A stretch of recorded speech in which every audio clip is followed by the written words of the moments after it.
Ce matin, je vais vous parler d'un changement de mentalité. Changement de mentalité, changement de façon de penser. Je crois que c'est important d'évoluer, de progresser, de continuer d'avancer avec Jésus, avec sa parole, parce que la parole est là, et bien évidemment, pour nous faire progresser, pas pour nous laisser là où on en est. C'est sûr qu'on a l'habitude de dire que Dieu nous prend comme on est, mais il nous aime trop pour nous laisser comme on est. Il a envie qu'on évolue, qu'on progresse, qu'on avance, qu'on comprenne des choses nouvelles et qu'on grandisse. Comme tous ces petits-enfants, Elliot, pour qui on a prié aussi ce matin, je crois que ses parents n'ont pas envie qu'il reste juste comme ça, tout petit, toute sa vie, mais qu'il puisse grandir et devenir l'homme que Dieu veut qu'il soit.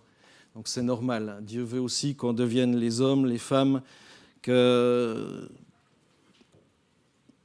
pourquoi Dieu nous a créés justement. J'ai lu dernièrement le récit de la guérison extraordinaire du boiteux, de la belle porte, dans le livre des Actes des Apôtres.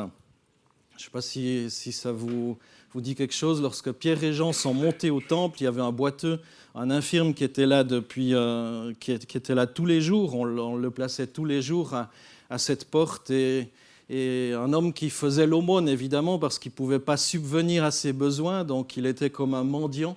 Et là, il est dit qu'il était là tous les jours depuis un nombre important d'années.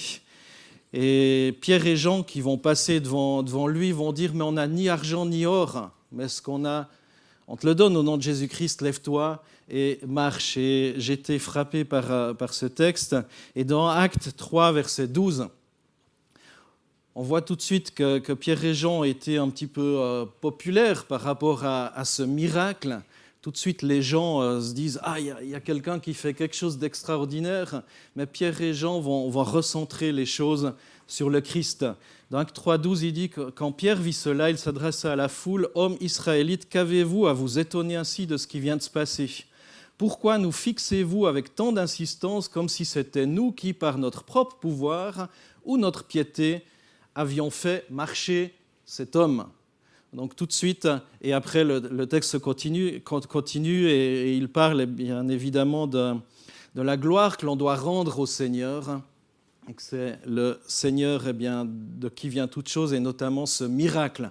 Ce n'est pas Pierre et Jean qui voulaient tirer la gloire de ce miracle. Jamais la puissance de Dieu n'est notre possession, ni le fruit de notre spiritualité, parce qu'on est arrivé à quelque chose et tout à coup on est quelqu'un. Non, bien évidemment, si on est quelqu'un, c'est justement parce qu'on a un grand Dieu et que Dieu veut agir.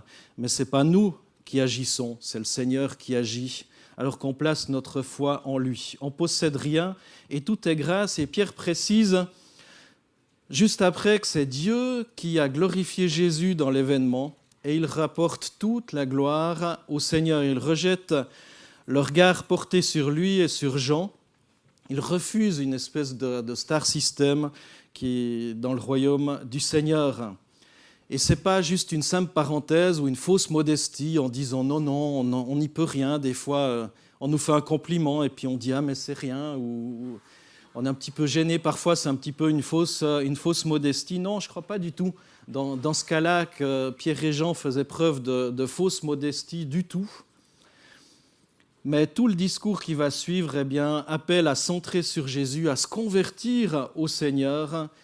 Et ce n'est pas du tout de la fausse modestie ou quelque chose où ils étaient simplement gênés, mais ils voulaient centrer sur le Christ. Et on a besoin, tout notre message doit centrer, doit conduire au Christ.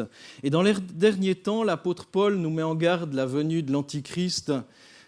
Antichrist qui est contre Christ, de tout ce qui va s'opposer contre Christ, qui par sa puissance essayera même de séduire le monde entier, ainsi même que les croyants. Certains textes bibliques, on ne peut pas tous les lire, comprendrez ce matin, certains textes bibliques nous parlent de cette opposition et notamment de l'esprit de séduction qui vient aussi dans les derniers temps, notamment. Dans 2 Thessaloniciens 2, versets 9 à 10, il est écrit « L'être méchant viendra avec la puissance de Satan. Il accomplira toutes sortes de miracles et de prodiges trompeurs.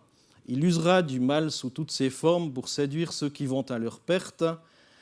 ils se perdront parce qu'ils n'auront pas accueilli et aimé la vérité qui les aurait sauvés. Donc le diable est là pour tromper. Et d'autres textes nous parlent que le diable, avec ses ruses aussi et toute son armée, va chercher à séduire, si possible, même les élus, ceux qui se sont donnés au Seigneur dans leur vie. Notre seule arme, je crois, pour éviter ces choses, c'est l'amour de la vérité. Et la vérité vient par la parole de Dieu.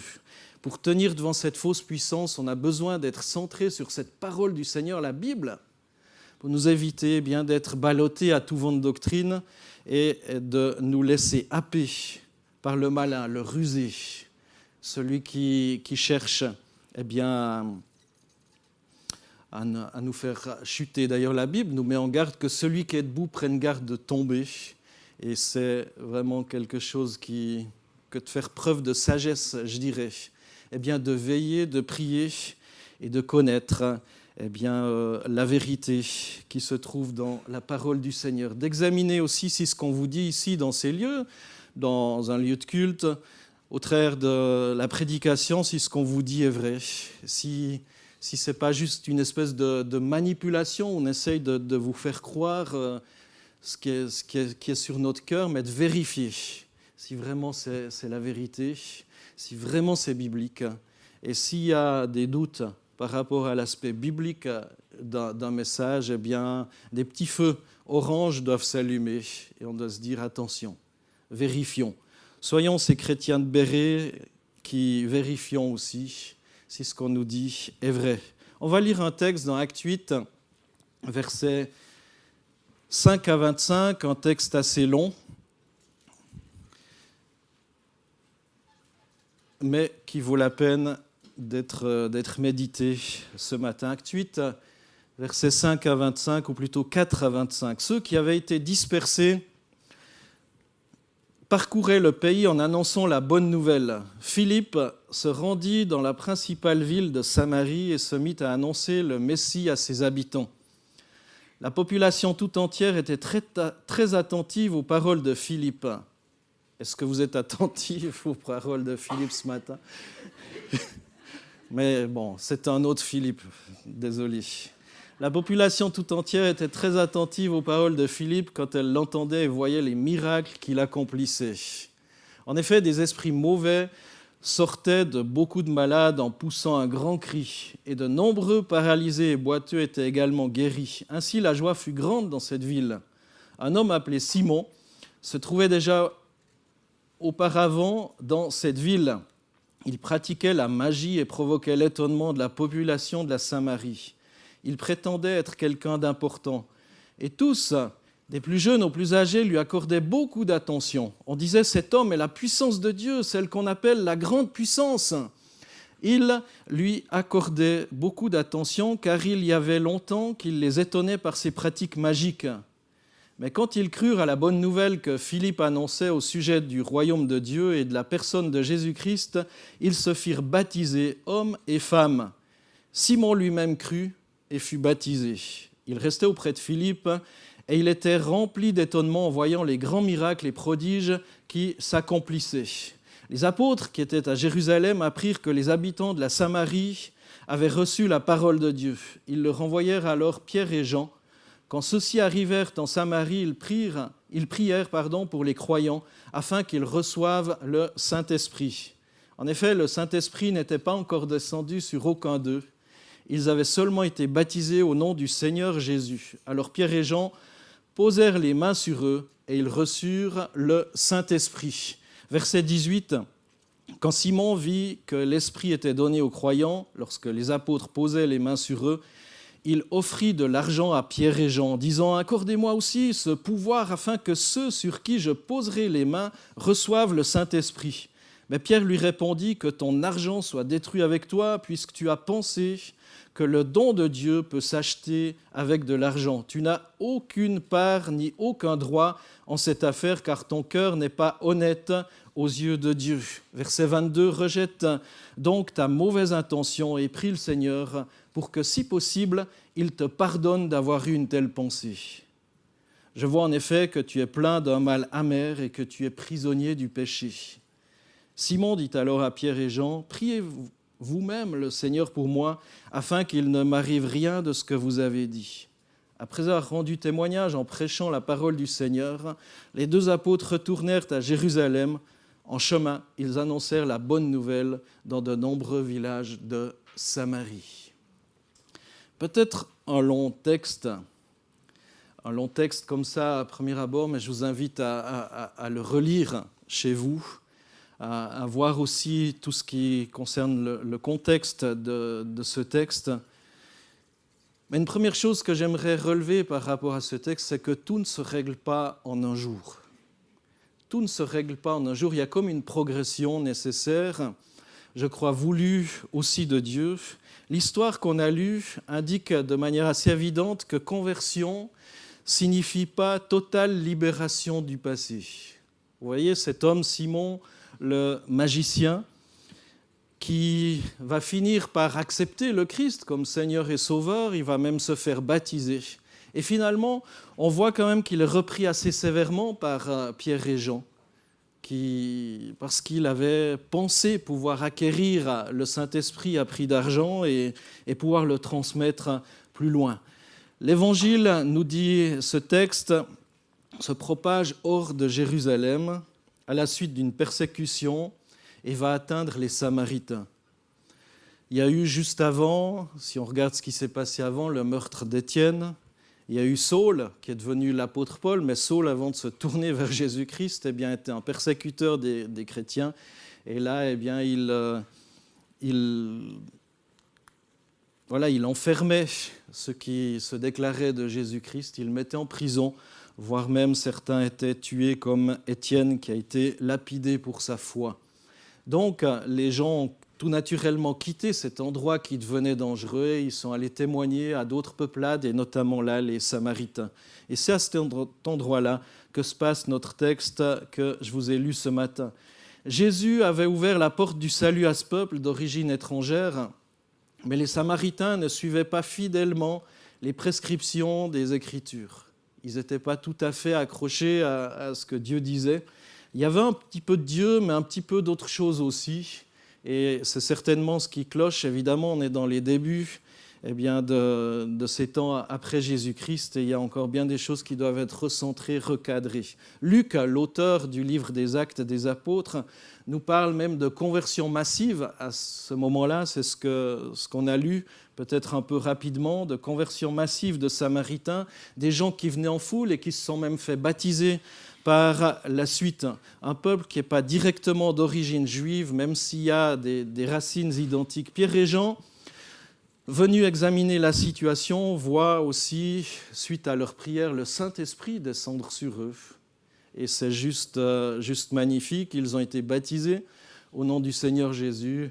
Et là, suite à la prière, ils reçoivent aussi le Saint-Esprit qui descend sur eux de façon manifeste et qui les pousse aussi à produire, évidemment, du fruit. Le texte aurait pu se limiter à cette description, on aurait pu dire « Alléluia, l'évangile est annoncé », il y a des gens qui reçoivent, qui se font baptiser, même qui reçoivent le Saint-Esprit, et c'est juste magnifique. Mais, il y a un mais, on a un personnage qui est cité dans ce texte, c'est Simon, pas celui qu'on connaît dans cette église, mais Simon le magicien. Excuse-moi. Simon le magicien qui est cité dans ce texte. Luc intercale cette histoire un petit peu spéciale. D'abord, il parle de son activité avant la conversion des Samaritains. Au verset 9 et 10, il est dit « Un homme appelé Simon se trouvait déjà auparavant dans cette même ville. Il pratiquait la magie et provoquait l'étonnement de la population de la Samarie. Il prétendait être quelqu'un d'important. Et tous, des plus jeunes aux plus âgés, lui accordaient beaucoup d'attention. On disait « Cet homme est la puissance de Dieu, celle qu'on appelle la grande puissance. » Donc il pratiquait des choses totalement occultes et interdites par la parole de Dieu. avec des coutumes étrangères qui mélangeaient science, superstition, astrologie, divination, occultisme, toutes ces choses. Et on a vu dimanche, il y a 2 semaines, le texte de Deutéronome 18, versets 10 à 12, qui nous dit qu'on ne trouve chez toi personne qui fasse passer son fils ou sa fille par le feu, personne qui exerce le métier de devin, d'astrologue, d'augure, de magicien, d'enchanteur, personne qui consulte ceux qui évoquent les esprits ou disent la bonne aventure, personne qui interroge les morts. Donc pas de mélange, pas de compromis avec des personnes qui évoquent les morts, qui font de la magie, qui font ces choses-là. Je crois que la parole de Dieu est très claire sur certains points et on a à être tout simplement intransigeant en appliquant bien évidemment la parole du Seigneur. Donc cet homme était un magicien qui pratiquait toutes ces choses-là. Puis on voit sa foi et son baptême au verset 13. Donc là, tout à coup, il y a quelque chose qui se passe. Le miracle de la vie en Christ. Simon lui-même crut et fut baptisé. Il restait auprès de Philippe et il était rempli d'étonnement en voyant les grands miracles et prodiges qui s'accomplissaient. Enfin, le texte biblique, Luc, l'auteur des Actes, évoque une démarche malheureuse du personnage après sa conversion, les versets 18 à 24 qu'on a lus tout à l'heure, donc où il voit, quand Simon vit que l'Esprit était donné aux croyants lorsque les apôtres posaient les mains sur eux, il offrit de l'argent à Pierre et Jean en disant « Accordez-moi aussi ce pouvoir afin que ceux sur qui je poserai les mains reçoivent le Saint-Esprit. » Mais Pierre lui répondit « Que ton argent soit détruit avec toi, puisque tu as pensé que le don de Dieu peut s'acheter avec de l'argent. » Par cette histoire, Luc nous montre que la démarche de foi de Simon ne l'a pas instantanément libéré de certains mauvais plis du passé. Je crois qu'il a sincèrement accepté Christ dans son cœur, mais il y a encore certaines choses qui restaient de ses mauvaises habitudes. Il y a encore le poids du passé qui est là, sur sa vie. Tout ne se règle pas en un jour. Mais quel est le problème de Simon ? C'est quoi son problème ? Des fois, on dit à quelqu'un, mais c'est quoi ton problème ? Pierre ne le reprend pas parce qu'il continuerait à pratiquer la sorcellerie. Apparemment, il ne faisait plus ces choses-là. Ce n'est pas ce qui est cité dans ce texte. On voit dans ce texte que l'ex-magicien recherchait le Saint-Esprit au lieu de phénomènes occultes. On pourrait dire, waouh, il a tout compris le gars. Il recherche la puissance de Dieu, le Saint-Esprit. Donc c'est vraiment quelqu'un de bouillant, qui en veut, qui est zélé. Simon peut avoir arrêté de pratiquer la sorcellerie, mais il n'a pas pris conscience que Dieu lui demande de changer de mentalité. Il y a encore quelque chose qui est gravé dans son conscient ou dans son subconscient. Certaines personnes pensent à régler leurs problèmes passés en abandonnant certaines pratiques, et c'est bien de le faire. Mais au fond, la mentalité qui les a conduits à ces actes néfastes n'a pas changé. Il y a encore des relents. Et je vais aller plus loin, je vais m'expliquer. Par exemple, pourquoi et comment prenez-vous la Sainte Seine ? Suivant comment vous avez été éduqué, élevé, comment on vous a appris ce que c'était, ce qu'il y avait là derrière. Certains vont le prendre comme un acte magique, quelque chose de presque mystique, alors que la parole de Dieu nous dit que c'est tout autre chose. Je n'ai pas le temps de tout développer par rapport à ce thème, mais creuser dans les Écritures par rapport à ce thème. Pourquoi est-ce que vous prenez la Sainte Seine ? Pourquoi est-ce qu'on aime prendre la Sainte Seine aussi ? On est centré sur Christ. Quels sont les commandements du Seigneur par rapport à ça ? Ou encore le baptême. On a fait une présentation d'enfants ce matin. Je vous ai parlé en vitesse aussi du baptême par immersion. Pourquoi ? Luc nous dit que Simon a cru et a été baptisé. Il a professé une foi claire en Jésus-Christ. Il a arrêté ses pratiques magiques, mais sa mentalité est restée la même. Le fond n'a pas encore été touché. Pourquoi est-ce qu'on prend le baptême ? Est-ce qu'il y a cette peur, s'il n'est pas baptisé, il va aller en enfer ou comme ça ? Est-ce que c'est le baptême qui sauve ou est-ce que c'est l'obéissance ? La Bible nous dit que l'obéissance vaut mieux que tous les sacrifices. L'obéissance vaut mieux que des actes religieux.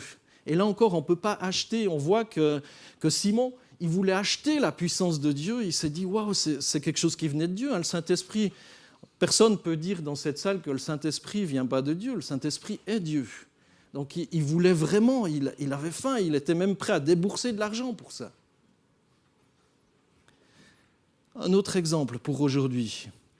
Prenons par exemple la soif qu'il y a du bien-être physique. Jamais, je crois, il y a eu autant que dans notre société, dans notre temps, la soif du bien-être physique et psychique. Et aujourd'hui, peut-être je vais en froisser quelques-uns, peu importe, le yoga. Le yoga. C'est une doctrine et un exercice hindou.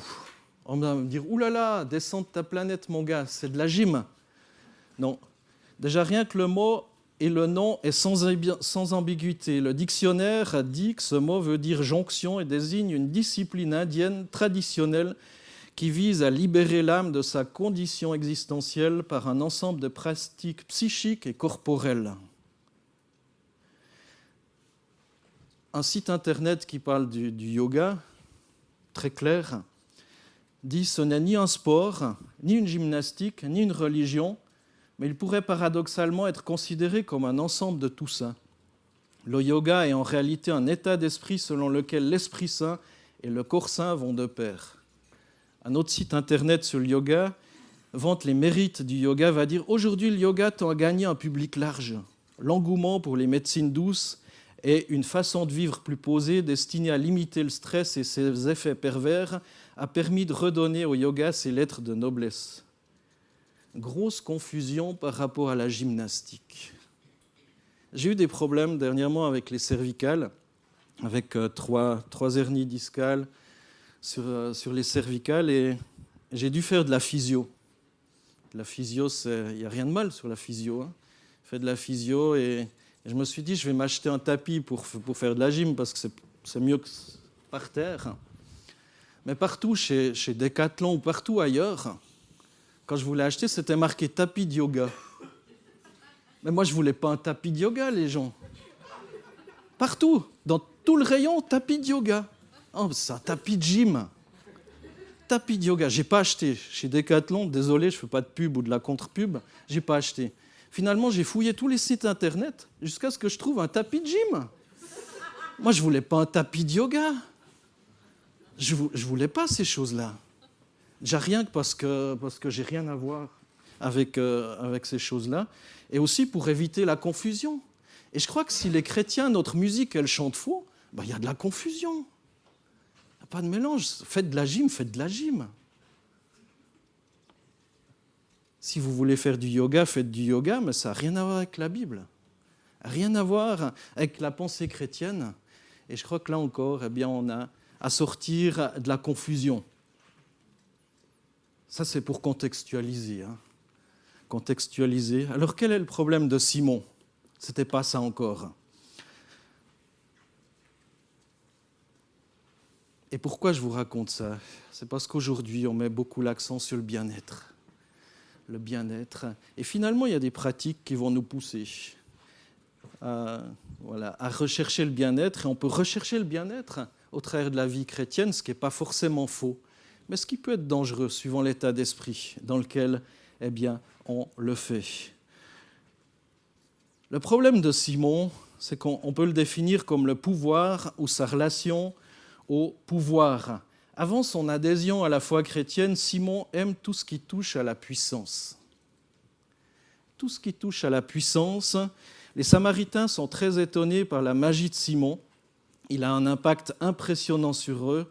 Et au-delà de la pratique magique, Simon a hérité d'une certaine honorabilité. Son pouvoir n'était pas seulement surnaturel, mais aussi social. Il se voit lui-même comme quelqu'un de grand. C'est ce qu'on a lu tout à l'heure. Les gens l'appellent la puissance de Dieu. Confusion là aussi, celle qu'on appelle la grande au verset 10. Plus qu'un homme puissant, il est considéré comme la puissance elle-même. Après sa conversion, que fait Simon ? Il colle à Philippe, voyant avec stupéfaction les signes et les grands miracles qui se produisent. Littéralement, miracle traduit un terme qui signifie puissance, dynamis, dynamite, c'est les mêmes racines. La foi de Simon est surtout centrée sur la puissance de Dieu qui l'enthousiasme. Et aujourd'hui, cette soif de puissance, de grandeur, d'être quelqu'un. Est-ce qu'il n'y a pas des racines à la Simon qui subsistent dans nos vies lorsqu'on fait quelque chose ou qu'on veut vraiment quelque chose? Quand Pierre le reprend, il parle d'amertume aux côtés de l'injustice. On peut sans doute en conclure que Simon a perdu du pouvoir à la suite de l'évangélisation des Samaritains, mais pas seulement. Simon a perdu de sa popularité. Et c'est ça qui le dérange. Avant, il était quelqu'un. Maintenant qu'il a accepté Christ, il n'est plus grand-chose. La popularité, elle est sur Pierre et Jean, sur Philippe, sur les apôtres. Simon est à la fois impressionné par la puissance de Dieu, mais aussi en quête de l'obtenir. Son admiration doit être teintée de jalousie, d'envie, pour que Pierre lui parle de fiel et d'amertume. Et que fait-il pour avoir cette puissance? On l'a dit, il va proposer de l'argent. Je veux redevenir quelqu'un. Et il y a ce danger lorsqu'on accepte Christ. Eh bien, même si on s'est détourné de certaines pratiques, de revenir à certaines autres choses qui vont flatter un ego qui était flatté par des pratiques occultes précédemment. La puissance que recherche Simon n'est pas seulement surnaturelle, mais il aimerait pouvoir donner aussi le Saint-Esprit aux autres, c'est-à-dire acquérir leur nom, le renom et la dignité des apôtres. Et il y a un terme dans le français qui est tiré de ça, c'est la simonie, qui consiste, selon le dictionnaire, en l'achat, la vente de biens spirituels, de sacrements, de postes hiérarchiques, de charges ecclésiastiques ou de services intellectuels, justement en rapport avec ce récit des actes. La simonie. Acheter des privilèges spirituels, ecclésiastiques, etc. On voit que Simon n'a pas clarifié sa mentalité profonde du passé, qui traîne depuis longtemps. Il s'est séparé d'avec des puissances occultes, il s'est séparé de la magie, mais il a toujours cette soif de pouvoir, d'être quelqu'un. Il reporte sur le don de l'Esprit Saint les mêmes ambitions et les mêmes désirs de pouvoir qu'il entretenait dans le monde occulte. Et ce ne sont pas les pratiques, mais les motivations qui importent en premier lieu. Quelles sont les motivations? Interrogeons-nous sur certains désirs de recevoir l'onction de Dieu, ou la bénédiction ou sa puissance. Quelle motivation pilote de telles ambitions? C'est quoi nos motivations? À chacun d'y répondre. Où en sommes-nous avec notre propre désir de pouvoir et de puissance? Quelle mentalité guide nos prières et nos actes aussi? Et il est grave, je crois, de prendre le Saint-Esprit pour une chose qu'on manipule, un fluide ou de la magie qu'on pourrait domestiquer par une prétendue autorité spirituelle. On n'a rien. Si on revient au début du texte que je vous ai lu dans les Actes des Apôtres tout à l'heure, dans Acte 8, on voit, ou aussi Acte 3, on voit que tout de suite Pierre et Jean vont situer la gloire sur le Seigneur.